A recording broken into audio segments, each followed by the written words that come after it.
So what was, after looking at the tape, what was kind of learned from the exhibition game for you guys?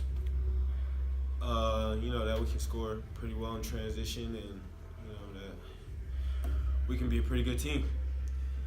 Overall, in terms of the rotation, do y'all think y'all are there? Do y'all kind of know what the roles are right now going into it, which is something that has kind of been an issue going in early season for Ole Miss in a couple of years? Y'all kind of know what y'all's roles are?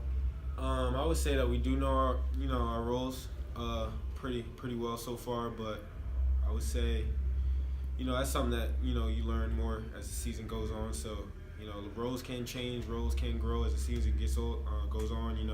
We saw Devontae go off for a pretty good game. His role's probably going to grow. So still hasn't even hit the first game. So we got a long road ahead of us. Were you surprised, Breein, that you guys had as many turnovers as you did?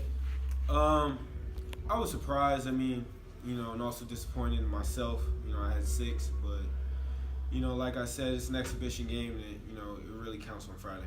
How much more comfortable are you this November than injury notwithstanding last year than you were this time last year, just from the speed of the game, kind of know what to expect, that kind of thing? I would say I'm a lot more, prone to it. I try, limit turnovers, try and play at my own pace, but, as the season gets on, I'm going to definitely become more comfortable, and, I'm going to correct some of the mistakes I made last game. What is it like playing beside Markel Crawford? It makes my job a lot easier.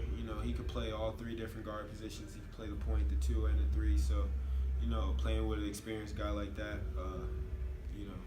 definitely shows me a lot, and I learn a lot from him every day. You mentioned Devontae going into the preseason about his own ball ability, but kind of lost in the conversation sometimes was his abilities to score. Do you kind of think that was a preview of sorts of what he can be as he gets kind of going this Honestly, season? The last time we had an interview with me and you asked me about Devontae, I didn't even know he could score the ball like that. He came on, was working on his shot, and he's really got a knack for putting the ball in the hole. So, the kid's really talented, and the sky's the limit for him. Mark Canvas was saying the other day that because of some of those shooters, you guys have a lot more spacing on the floor than you had a year ago, where things sometimes got congested around Sebas.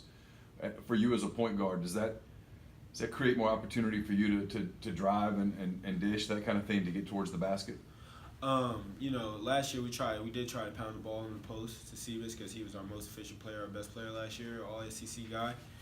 This year, it's more of a guard-oriented group, so, going from last year to this year is definitely a transition, but it's a lot easier knowing that you got 4 or 5 guys on the wing, different guys that you can swing the ball to and make your job a lot easier. Which one of those styles best fits you? Which one of those do you like most? I like playing with bigs just because, they get the rebounds, quick outlets, and then the guards are in transition, but I also like this group just because, our chemistry is so high. It's an unselfish group, so I'd probably say this year I'm probably going to enjoy it more. I haven't experienced it yet fully, but I'm looking forward to this year. Is it difficult in these early season games coming up to maintain a rhythm while people are still getting minutes and roles and kind of feeling their way? Of course. AK even says in the locker rooms that we are going to, play everybody, try and get everybody minutes. Everybody's going to get in the game. Friday, the main objective is going to be to win the game. So whatever group of guys is in, that's playing the best at the time, is going to play to win the game. So, it's kind of hard to get in the flow of the game, to get yourself going, when you're coming in and out. But come Friday, I think we'll start to see, roles start to form a little bit more. Would you be comfortable at playing the 2 sometimes if Markel or DeAndre Burnett, plays the point guard? I'm comfortable with whatever coach needs me to do. If he wants me to play off ball, I'll play off ball. But most of the time, if I'm on the floor, I'll be the point